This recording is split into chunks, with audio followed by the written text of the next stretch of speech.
Yes, yes, yes. What's up, Thronies? Or Goaties, or whatever we call ourselves. How's everyone doing? Has everyone taken to the decompression of probably one of the most epic battle scenes of all of TV and cinema history? Obviously, it's trending now. It's Patreon, Matt, Fu. Hope everyone's having a great night, great day, wherever you are. Hit the like button, share the show, all that fun stuff. If you're on Patreon right now listening, of course, share the Patreon. Share that to your friends on Facebook, all that fun stuff. Spread the good word of MCR. But Fu, brief, sort of like one sentence line.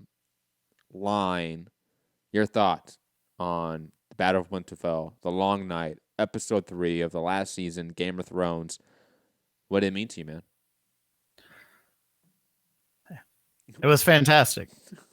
I'm trying to keep it a one-line sentence here, but it was one of my the last episode was one of my favorites of all time. And I think Miguel Sapochnik, right? Ooh, look at that. Look at that pronunciation there. Hold on. Air horns for Fu there. There you go. You practiced that, didn't you? Wait. I'm actually pretty good with names. Why you got but you were definitely like telling Robin like Miguel Sapochnik, and she's like, no, try again. And you did that for at least like an hour and a half. In my story, at least. But yeah, it was a solid episode. It was, I think, and we'll talk about this more. I think the writers really got us in a good way. Like, I think they kind of played everyone, but it'll come back to get us. I'm gonna steal a line from I think it was Adam Cleary from WhatCulture.com. Good website, good YouTube channel. Go support them. Plus, they're all British, so I know Fu, you're gonna love that since you're a fake Brit. You're gonna love that. But I think he summed up this way: this may be the greatest spectacle in cinematic history, but it's not my favorite Game of Thrones episode. Yeah. And I think that's where I kind of fall down. This episode clearly was amazing. It clearly was awe-inspiring. It clearly had moments that left us in complete horror, complete awe, complete joy, complete sadness. But yet there is distinct criticism that can be had of this episode. I know it's been said a lot, probably on a lot of other channels, a lot of other videos. I'm going to echo some of them, have maybe a different take about some of these criticisms as well. I know, Fu, maybe you avoid that stuff more than I do, so maybe you haven't heard the criticism as much, so that would be nice. I'm kind of hoping for that, actually. But this episode, again, we're going to tackle it from a lot of standpoints, but first let's sort of give a brief synopsis of the episode. Spoiler warning for all. We're going to talk about the episode. Like, stop. Like, this is 2019. If you don't want to be spoiled about an episode, don't watch content about that episode or movie or anything. It's very fucking simple, guys. Come on. This episode starts off, obviously, with sort of a camera, I think, really following Sam and then sort of cutting from character to character as Sam passes through. As everyone gets ready for the battle, everyone's nervous, great atmosphere setting, cinematography, music, sound editing. I would say overall, I may make this point time and time again on this episode, the overall production, technical aspects of this episode is nearly flawless, except for the minor issue of it being, quote, too dark. This episode, from a technical aspect, is flawless in what it does and what it achieves, both in sound, music, score, costume, stage. You literally sort of go through the metric of what it entails to produce an episode, and from a technical aspect, this nails it. In the first sort of minute or so, or actually more like 10 minutes or so, is an epitome of that. You pan out an entire vast army that's in front of the walls, which is a little bit frustrating, but in front of the walls. and then you have this clothed figure on horseback come up is Melisandre, and that was an instant shock to me from a writing standpoint. I have issues with the writing of this episode, but that in particular I thought was perfect. I think we were talking about this in the preview of this episode, Phil, that she was going to show up in some way in this season. Did we say it was going to be in this episode, or did we theorize maybe it was going to be later on? Because this took me by shock, I'll be honest, especially maybe in the way it happened, that she just showed up in the beginning. We're all tense. We're all expecting the battle to start. And then there's this pause, and it's her by herself riding on horseback. Your thoughts on sort of that moment, uh, in a sense. Well, Saturday when we did the boxing show, Yogi had said, you know, I'm just interested to see where Melisandre falls into this. And I was like, oh, yeah, well, what do you think about that? Do you think she's going to be instrumental? Do you think she's going to like somehow save the battle? And, he was like, yeah, I think she's going to be really important. I just don't know how. And I expected her to play a big role. But then the way they introduced her, I was like, oh, I was fully not expecting her to be the introduction to the episode, basically. I thought she might come in toward the end or whatever, but her to come right into the episode at the very beginning, it did so much, because it's like, well, now Davos is kind of like mind fucked, and there's all this stuff going on, and it was perfectly played. That was perfectly played. And then we have obviously the sword lighting scene where she lights all the swords of the Dothraki. We have Jorah and Ghost there, and they lead the Dothraki into the horde of zombies, and they all get demolished. Jorah and I believe like the head Dothraki guy that has no spoken lines, he's in this as well. I think he was able to make it back. He does die eventually, and then he's resurrected, but I think he does make it back in the initial retreat. Ghost does as well. We don't see it off screen, but we do see Ghost in the next episode preview, so we do know Ghost makes it, guys. Don't be sad out there worried about Ghost. It's all right. And then we have the horde of zombies just overwhelm the initial army. The Unsullied. You have I think on the left flank you have the North with Brienne, Jaime, Pod, and then on the right you have the Free Folk with Tormund, Gendry, who else? Hound and Beric, I believe, right? I think that's all the ones, and of course Grey Worm with Unsullied in the middle, and they just do not handle it well at all. Fast forward, there's the retreat. All the major characters with major plot armor survive being in the front ranks of this initial charge. And again, some of those criticisms of this episode we're going to get to in a broader sense once I get through the synopsis is that plot armor and how every major character basically survived this from literally the front lines of this battle, through the wall, through the keep, through it all, through dragon fire, and they were able to survive. I have issues with that. And then we have Melisandre come back and light the trench. I think that scene was fantastic. Melisandre was honestly one of the MVPs of this episode. And I'm shocked that did not work as well as I had hoped. The trench. I thought, I knew what was going to happen but I thought it was going to work a little bit longer. I thought we were going to pan to the dragon fight a little bit longer, and we didn't. And then we obviously, like I said, the dragon fight. We have Dany, Jon, and their dragons trying to help. You have this blizzard that has stopped them. Night King and them fight for a bit. But you know what? I'm jumping all over the place, and that's the problem with this episode. There's so much happening, and yet it's very hard to keep in order of what happens. Did you expect them to have the Night King go after Jon and Dany first? Yeah, I knew we were going to get a dragon fight. I knew it.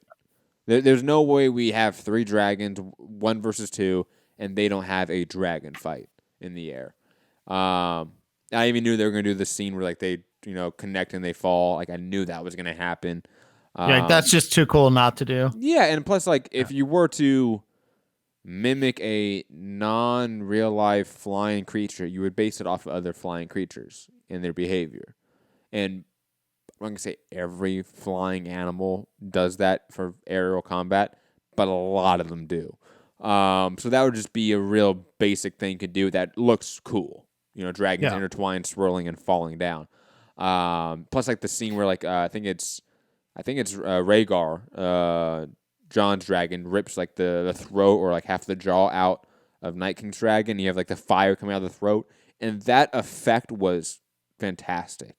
But basically turned the ice dragon into Kylo Ren's lightsaber. Yes. Sort of to skip ahead, just to be concise, and then we can get into sort of our highlights of it, some of our criticisms of the episode, some more of our specific points that we want to talk about. Arya does some fantastic work with that weapon Gendry does. She gets, though, busted upside the head. She freaks out, goes to the library. We get like a Resident Evil / horror flick in the middle of this battle with Arya in this library, trying to be quiet. Maybe almost reminiscent of like Jurassic Park with the raptors in that scene in the kitchen. I think it echoes that as well. Yeah. I saw that somewhere else too. That's a good point. And then we have Hound and Barrick come and save her. Barrick dies. It's very sad. Rewind. Ed had died as well in the front part of the battle. He wasn't a major character though. He died saving Sam. Fucking stupid Sam. Sorry, Ed. Forgot about you.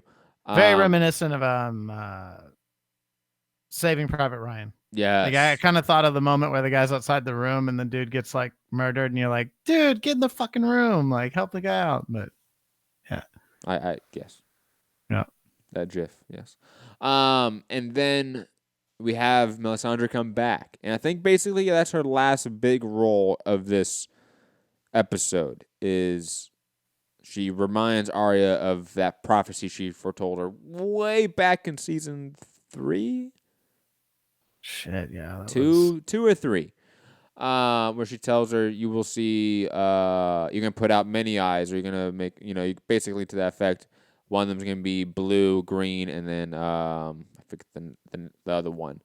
Brown, yes. Blue and green, I think. And she reminds her, like, blue, a la Night King. Arya, boom, connects, she goes off, and then we don't see her till the last scene, obviously. Jon falls off of Rhaegar from the battle. So does Night King. Dany does the Dracarys moment with Drogon. Night King takes it like a fucking G. Scares her off. Jon runs off after Night King, and he does the infamous, raising the arm scene. And then all the dead that have died thus far in the battle come back to life. And truly, this to me was the most horrifying scene. And I don't know if it should have been. Like, there's other scenes, like, if the writers had given the director more to do in certain scenes, I think he could have pulled off scarier ones. But this to me was in my opinion, the scariest scene. Because you instantly realize, whoa, there's nothing they can do here. Like, you have to take this guy out. Otherwise, like, the pure numbers, you're just always going to lose. Like, it's just not going to work out for you. And also does a really good part of going to all the characters that have died. Lyanna Mormont, who died from a giant, great hero moment for her as well. Ed, and one of the Dothraki guys that we see on camera a lot but doesn't get any lines. And then we have Dany come back with Drogon, light them all up with fire. Then another scene that I would say adding to the sort of terrifying moments of this episode with the undead climbing over the dragon and trying to get Dany. I thought we were going to lose Dany. Like, I legit thought in that moment, this is it. This is fantastic. This is horrifying. It's like watching ants climb over food. Like, that's literally what it is, World War Z style. She gets bucked off. Jorah saves her. Jorah ends up dying, saving her. And then we have Bran and Theon in the Godswood. Theon dying from the Night King.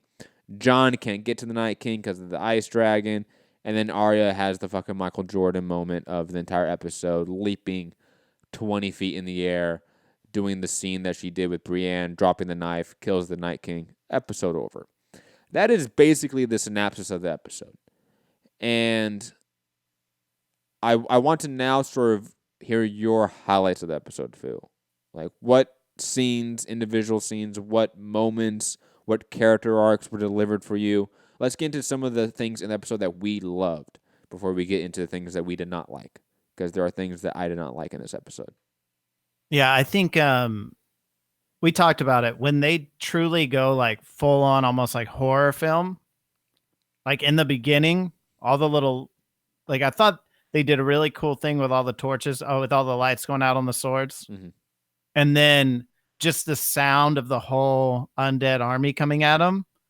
It was just like, if you were in like massive headphones like these, like this is what I watch it in because you know you want everything, or like a good surround sound system. It just was really unnerving at first, and just the like they did a really good job, I think, of like showing the line of zombies hit and hit so hard that they kind of like started going over each other instantly, and I was like, oh man, they're just fucked. Like this is so scary. So that intro I thought was just one of the better opening scenes of any of the series. I agree. And then it was like a tidal wave. Like it was literally like just a wall. And you know, at first watch, I couldn't tell when the Dothraki hit the zombies whether that was a giant or not. It obviously was a giant on second watch, but even then, like you see the Dothraki come into frame, and you see the fireballs come over, and you get the brief bit of light, and that again, sort of the idea of like the lighting of the episode we're gonna get to in a bit.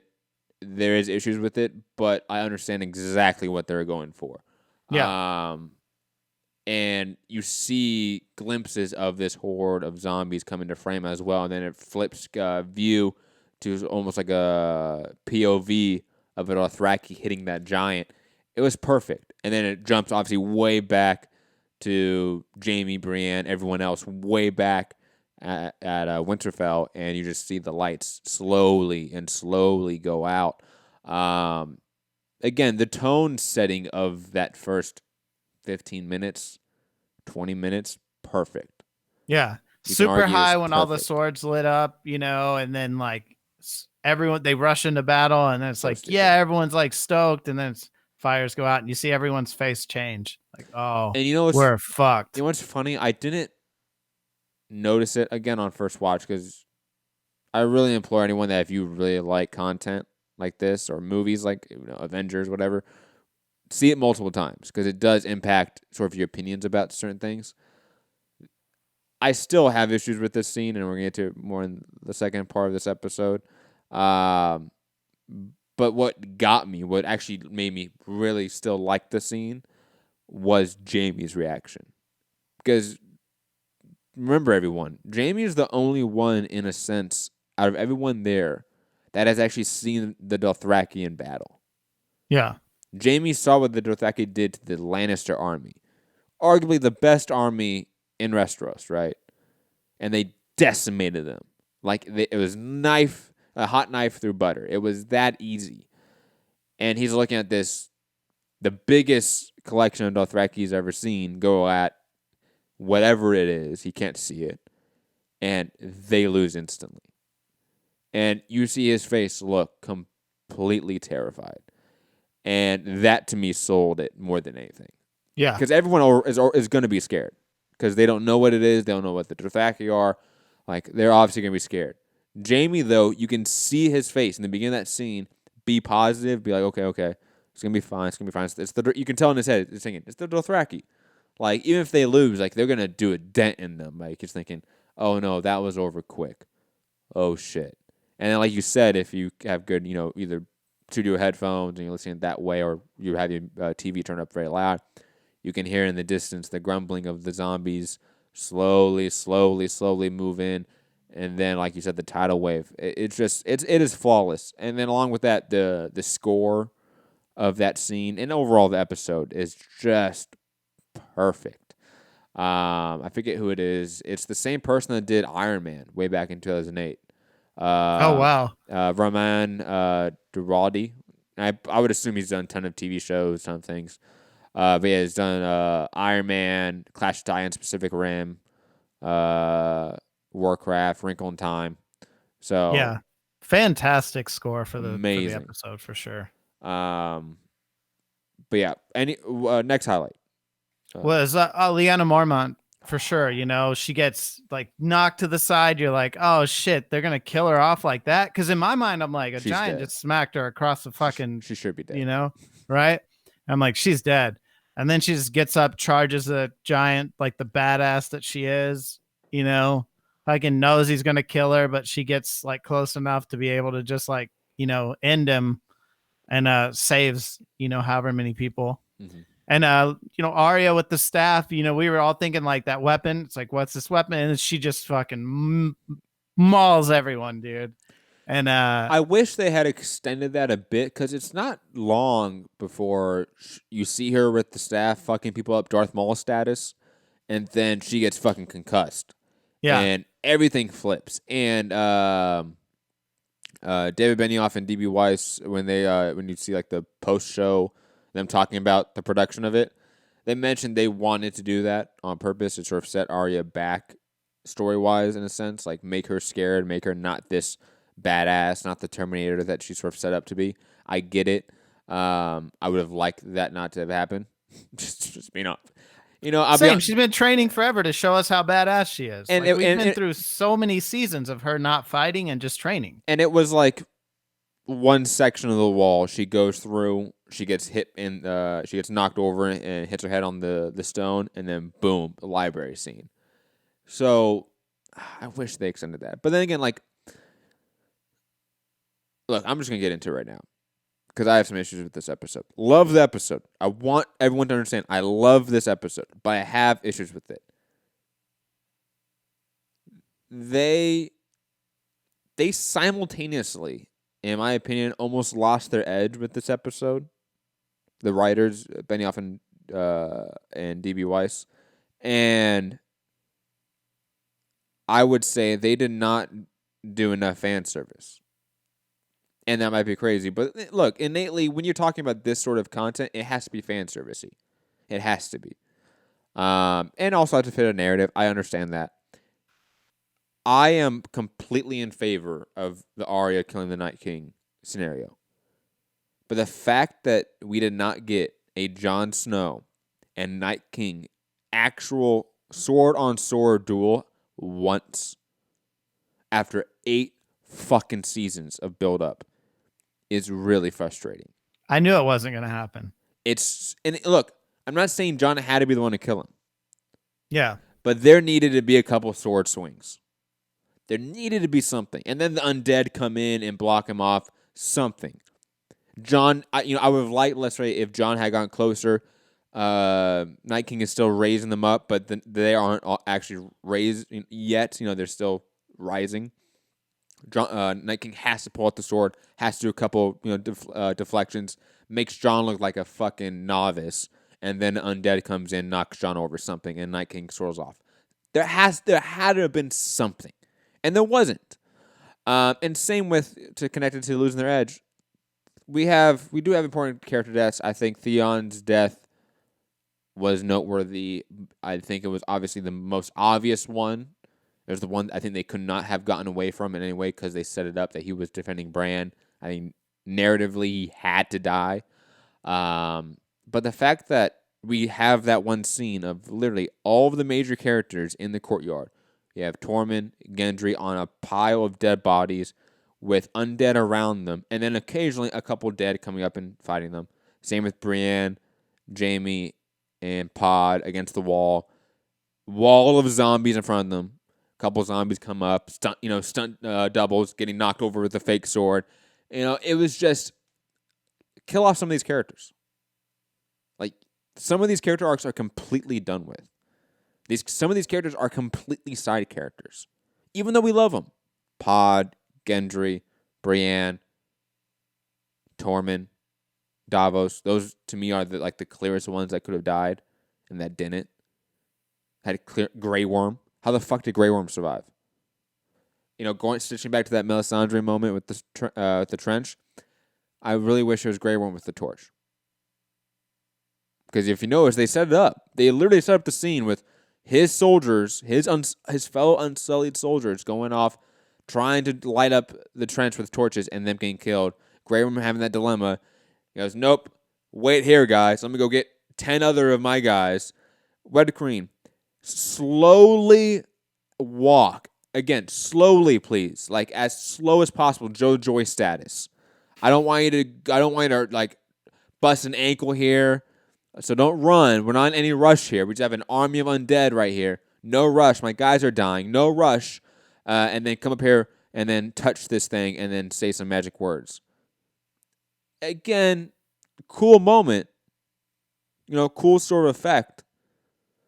But narratively, I think the writers really did a bad job with this episode. I think everyone else in this episode, from the actors, from the director, from the cinematography, to the composer, everyone, the editing, fantastic job. The writers, not so much. I think this is a lazy written episode, in my opinion, in a lot of ways.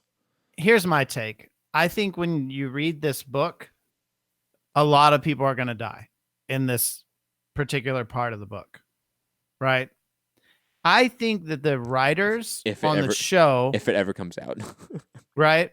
The writers on the show kind of said, everyone's expecting a lot of people to die here. And what they did, I think in their mind, they thought it's kind of like switching, Orthodox when you fought Southpaw forever, they thought we'll switch it up a little bit. We're not going to kill off so many people. And to me, it's worse. Sorry. It's worse. The only way that works for me is if those characters I mentioned that could easily die in this episode actually do die in later episodes this season. They're absolutely going to make it worse. I think this leaves them deaths that are going to be more upsetting to us, because if they died in battle, it's like, man, they died in battle. Now you're probably going to see people dying in little one-off scenes where you're like, oh, this isn't going to be good. Like, she's going to die here. Again, if they do that, then this criticism goes away. If we end this season with Brienne, Jaime, Davos, Pod, Gendry, Arya, Jon, Dany, all of these characters alive, I'm going to feel away. Yeah, I don't know about that would be a total cop out. That would be like watching fucking Dexter for all those seasons, and then they just take the coward's way out in the fucking last episode. I didn't watch Dexter. I apologize. I don't get the reference. Yeah. Imagine if we end this series with no actual duel between Jon and the Night King that's been teased literally for years now, almost a decade. We don't get the Clegane Bull. Let's say that's a possibility. And we don't have the major character deaths that we think are going to happen that we, in a sense, expect from Game of Thrones. That Game of Thrones has, in a sense, built its core brand off of, hey, anyone can die. All major characters you guys love for seasons, dead. The main highest paid actor of the show, dead season 1. Let's cut off his head. They built their brand off of that. And if they end off going mainstream, then that's a little bit upsetting. That's why they switched it up, honestly, man. Because in my mind, I'm thinking we all thought they were going to die. And so when they didn't, in my mind, all I could think was, fuck, now we got 3 episodes to consistently worry about when are these people going to die. Again, let's say that doesn't happen, though. Then they're fucked. Like, I will give all the criticism. Harrison walked in. What? I was right. Yes. I'm hilarious. Oh, I hope you know that food. That I'm dying on the inside right now. You called it. I Nailed know. it. I I know that look. I know that Yeah. look as a dad. Like shit. I should have kept my mouth shut. I said that too loud. Um. Anyways. Um. But digressing from that, I loved the end.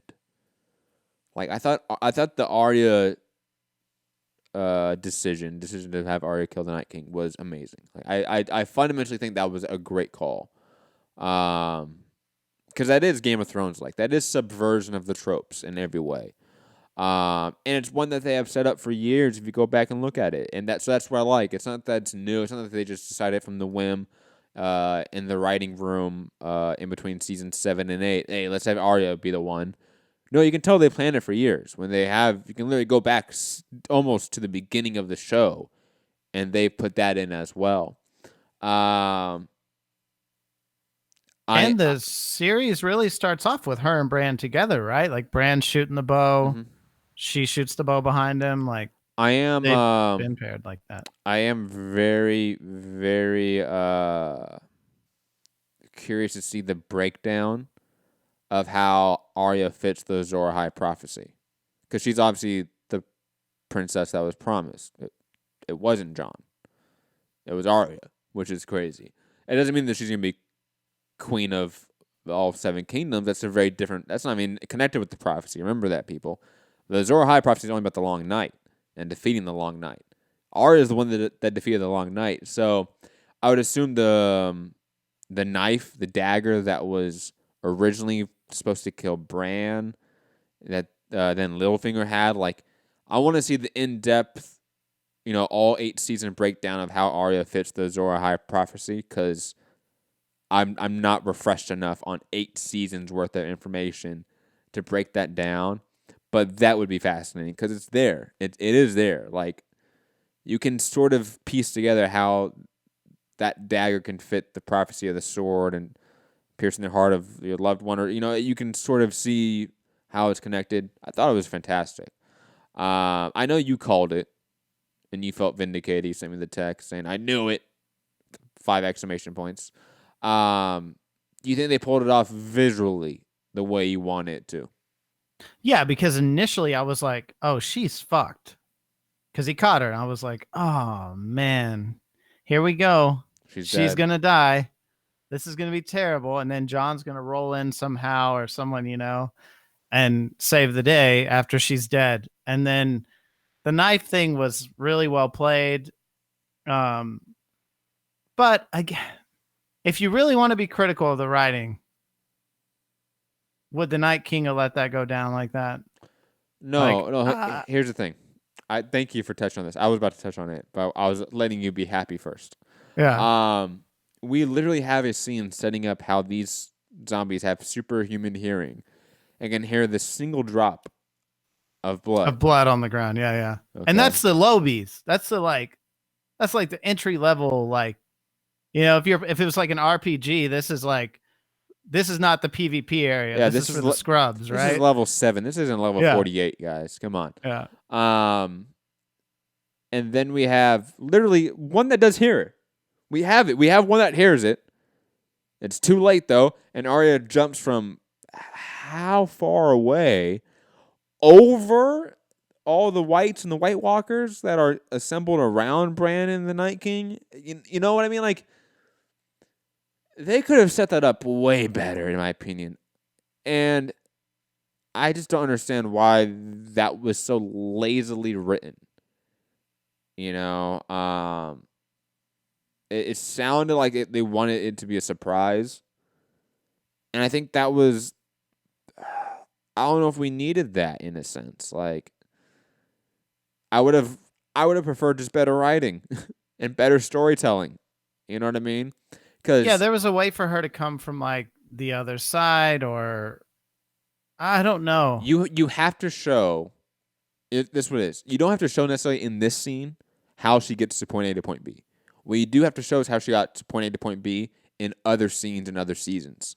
A la earlier this season when she approached John in the God's Word and she snuck up on him, right?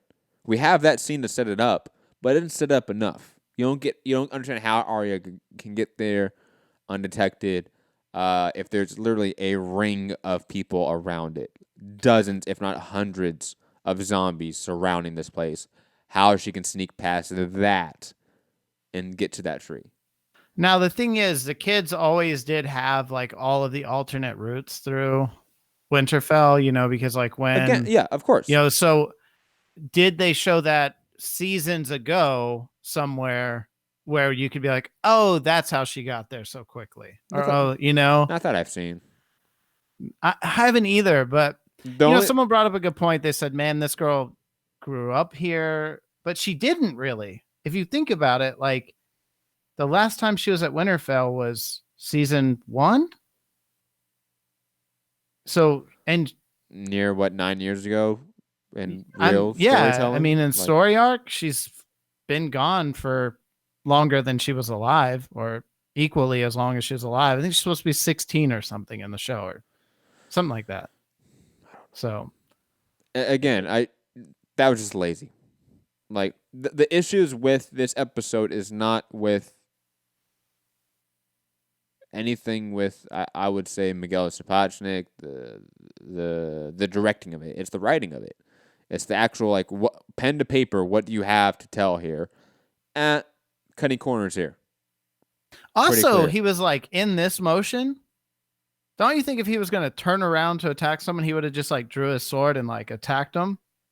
At the same time, it's like if someone's jumping at you from behind. Well, it's the same thing with the giant Liana. Like, Yeah. why would a non-sentient zombie that is literally just trying to kill people have the foresight or intellectual capacity to go, oh, I'm gonna pick up this little tiny person, bring him super close to my face, and be super malicious about it? No, it's a fucking zombie. It's gonna try to smash something. Like smash. Yeah, like, onto the next thing. This episode to me, and again without the last or the next 3 episodes to contextualize it, because that can change my opinion completely, is them going mainstream, them losing their edge. Like, I see that across the board. Still love the episode, because guess what, guys? I can still love mainstream content 100%. But there's not a Game of Thrones edge to this. We even have the crypt scene. So we even talked about that. You know why? Because nothing happens there. No one fucking died there.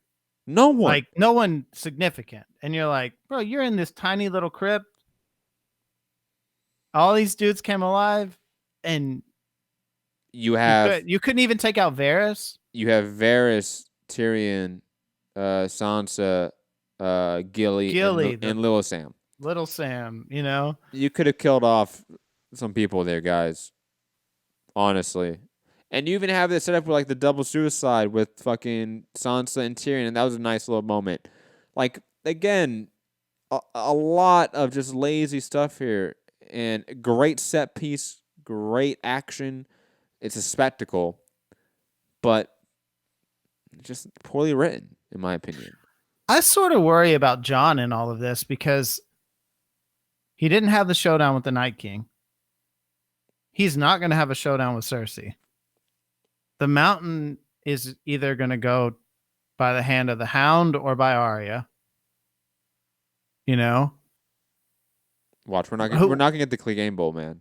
Well, yeah, maybe not, but what's Jon's role? If he's not going to take if he doesn't take the crown, what is he? There's no one for him to face off with, really. He could fight the Mountain. Yeah. I mean, I don't know. To me, Jon just, when he was running toward the Night King, I was like, yes, here it is. It's going to be the moment. Like, Jon's going to show how much of a badass he is, or get wrecked but be like alive, and the Night King will pull some shit, like, because the whole time they just did really paint the picture. Like, the Night King just thought his victory over this group was inevitable. Like he knew. So there was no he was not hurried at all in this whole thing. Oh, yeah, he was taking his time. Yeah. So I thought they'll fight, and maybe he'll wound Jon somehow, and then Jon's kind of left there. Time out. Another thing. You have literally his entire posse of White Walkers, like the big ones, right? Like the ones that with the fucking spears, roll in the front gates, and you have none of them fight any of our main characters. We don't have a Jamie versus one of them scene. We don't have a Brianna versus one of them scene. Like, again, we could have had some real good fan servicey set piece action, and they didn't. And they went for just zombie fest where none of the main characters could die. So we had weird set pieces in a way. Again, it just there's a lot more they could have done with it. And weird moments where like characters were looking at all of the top characters in like like a lesser character would be like Sam.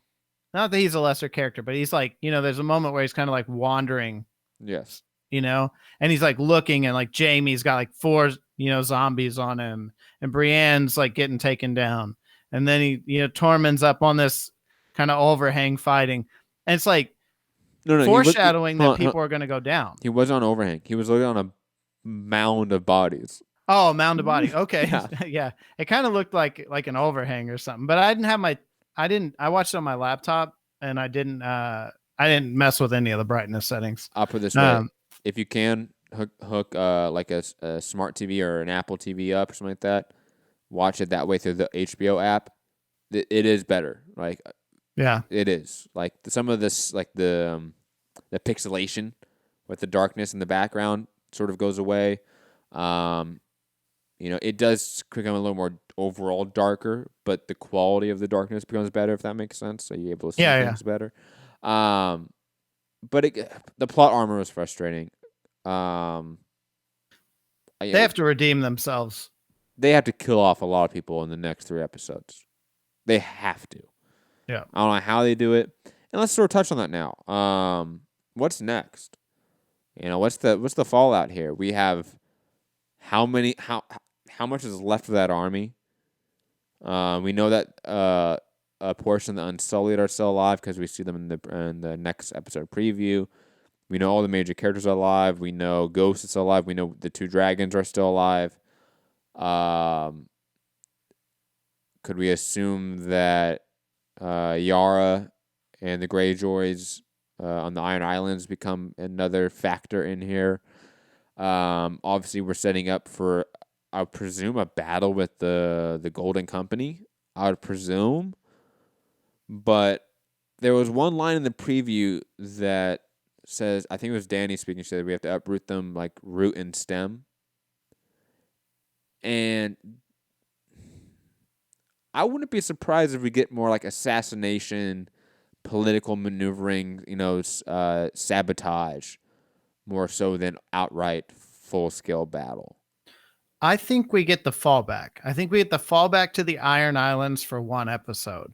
And then a lot of kind of like the next episode, I feel, is going to be a lot of Cersei and her crew planning what they're going to do to whoever's left in the north. And you thinking they just moved to the Iron Islands just because they think the north is undefensible from Cersei? Yeah, and I don't think they don't have a lot of food left, obviously. Like the fucking castle's destroyed. They already set that plot point, that Theon kind of came back and said, Yara went to the Iron Islands in case you guys need a place to fall back to. Jamie's probably going to tell him, look, my sister's coming with a gigantic army. Like, we've got to get out of here. Like, we got to figure out something, right? Then they're going to go there. And then whatever the fleet is, they'll probably figure out some type of an attack like they did last time. I wouldn't be surprised if we get a mirroring of the Battle of the Blackwater for the final battle. That's kind of what I was thinking, yeah. Especially because Tyrion's there, and they've already kind of played to Tyrion being this very sophisticated, very smart, mind that he might come up with something that's like, look, this is where all the weak points are. This is where we could make a big dent with really this little group of men that we have, I'm excited. I think, again, I have a lot of issues with this episode, but fundamentally, it's still a really exciting, engrossing episode. Like, I watched it right before we started this show. I watched the full thing again, and I loved it. Even with my criticisms, even with me like noticing my criticisms even like more so on the rewatch. Like I was notably watching it again, being like upset at certain things, but it's still a spectacle. Like it's still so fun at the Yeah. end of the day. And I mean, how often do we get things like that on TV? Like never. We never get anything like that on TV. So fuck, salute to them. It's an amazing episode from a technical aspect, the sound editing, the score, the directing of it, the cinematography, amazing.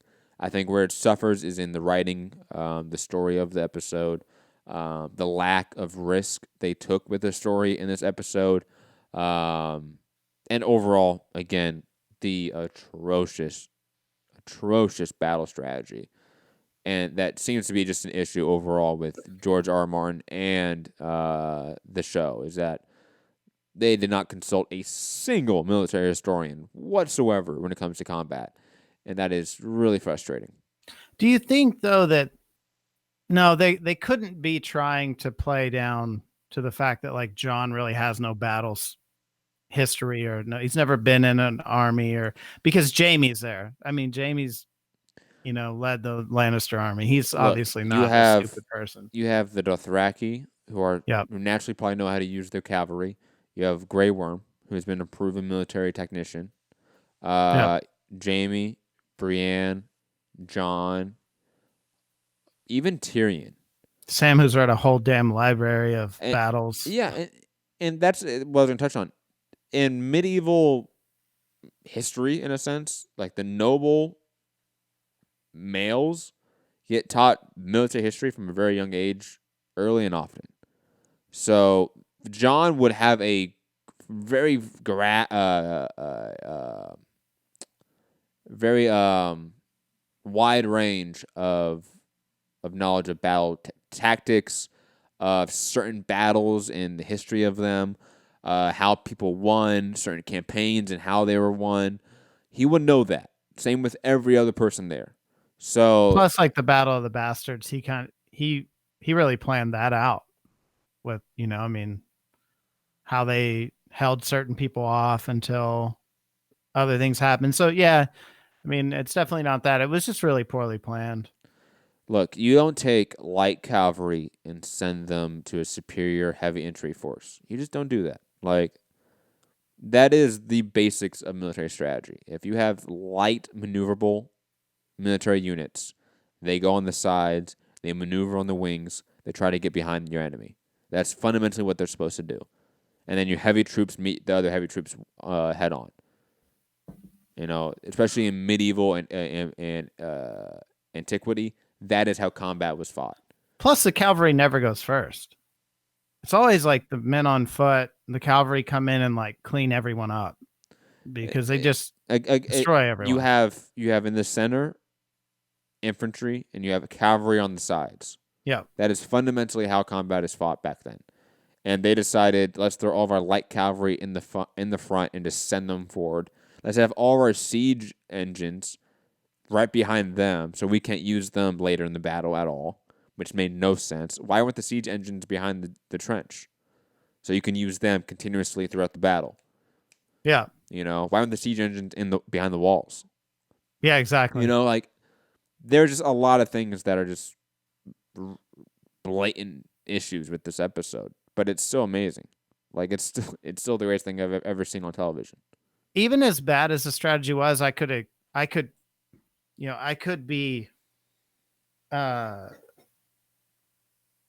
could entertain defending it, right? Like the Dothraki had never seen the dead or White Walkers, right?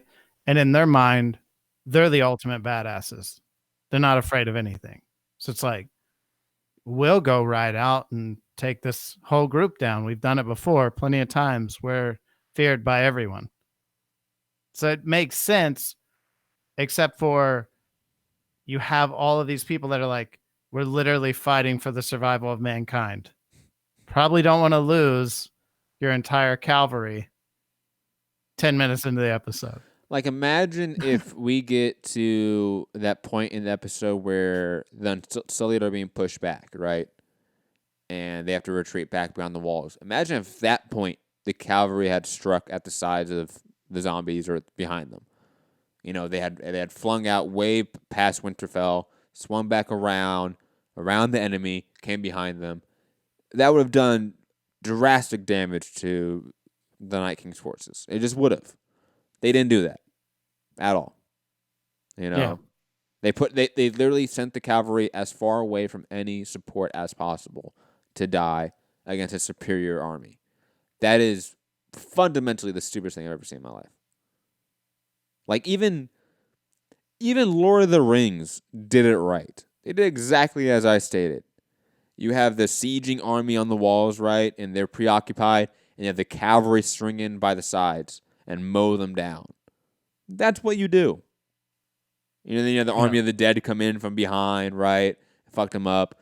Like, that's how you do that. You don't, send your cavalry out all the way beyond your siege engines, beyond your infantry, beyond your missile support, head on.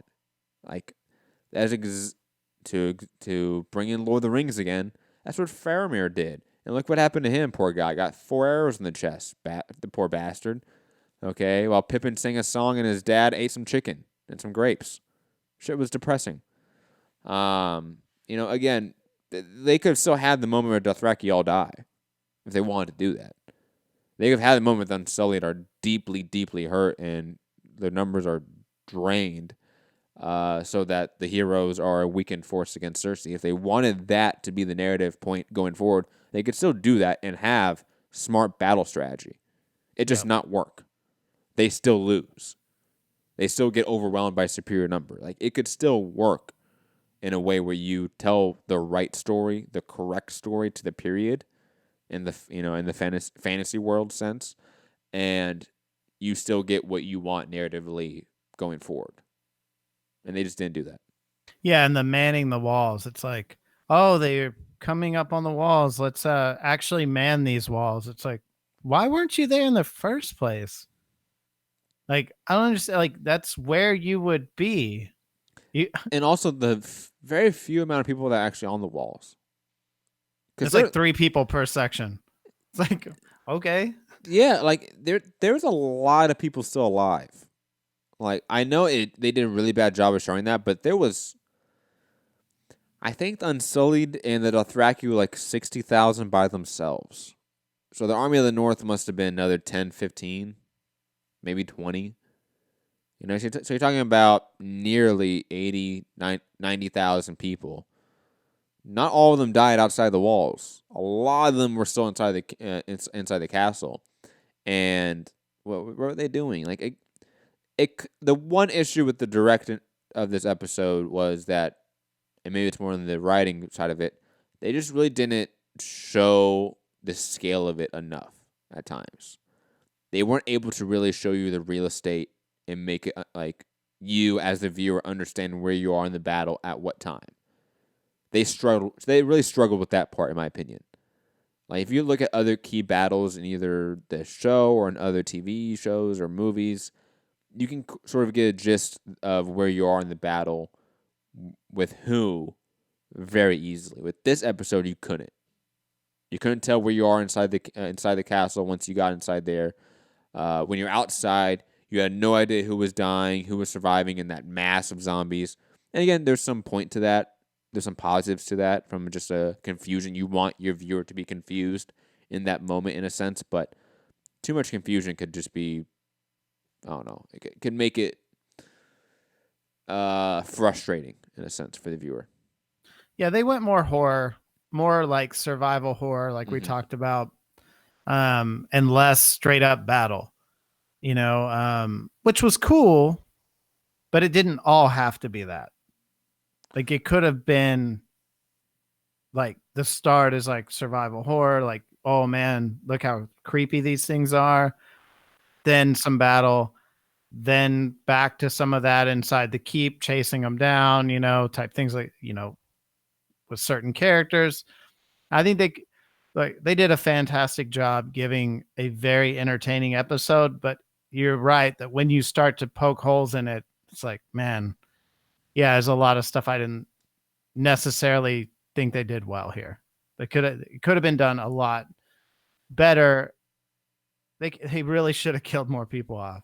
When we got to the end, and I was like, dude, how are they? I think we both texted like, how are this many characters still alive? Yes, the full death list is Theon, Melisandre, Beric, the Night King, Ed, Lyanna, and Jorah. You could have added a Pod, a Gendry, a Brienne. You could have added some people in there. Yeah. Could have added those 3 people, and that would have been a lot more weight to this episode. But not a single major character, I would say. Maybe a Jorah or Theon. You can argue that those 2 are major characters because they've been in since literally episode 1. But I don't know. Maybe they aren't. Again, this episode is conflicting in a way. I think it's a fantastic episode, but there is issues with it. And there are issues that we've had, I think, throughout the season. And throughout the last couple seasons. It's reoccurring issues with the writing of this show. Does it take away from it? A little bit, but it's still an epic. It's still a once in a lifetime, once in a generation TV cinematic experience. So, loved it. Can't wait to see the next episode. Foo, wrap up thoughts. Like you said, fantastic episode. Now we have 3 episodes left for them to grow some balls and really get a lot of these people, killed because we can't end this season or this whole saga with fucking all of those people alive.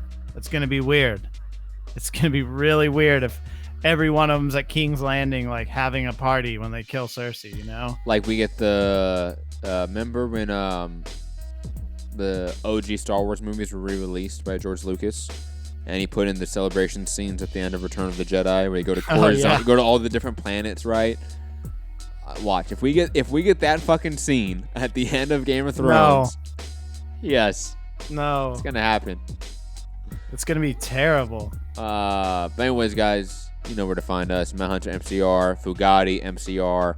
Hit the like button, share the show, subscribe. All that fun stuff. Have a great night, great day wherever you are. Peace.